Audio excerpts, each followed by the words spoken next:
Hi, I'm Craig with ApplianceVideo.com.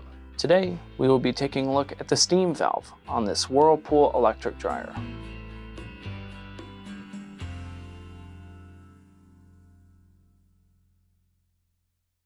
Stop. Before beginning any repair, always be sure to disconnect the power to the appliance.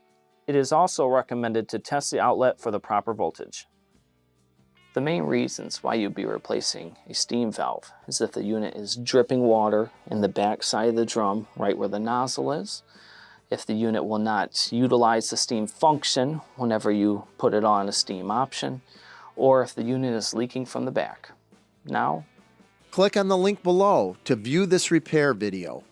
ApplianceVideo.com guides you step by step, giving you the confidence to avoid recalls and callbacks, also saving time on repairs. Whether you're up against an uncommon repair or the latest appliance on the market, our videos have been created with you in mind. Our growing library of videos have been produced using our factory-certified technicians who have extensive infield experience over the past 30 years. ApplianceVideo.com provides high-quality repair videos that anyone can follow, regardless of their skill level. We are here to help. Click on the link below to view this repair video and let us help you do it right the first time.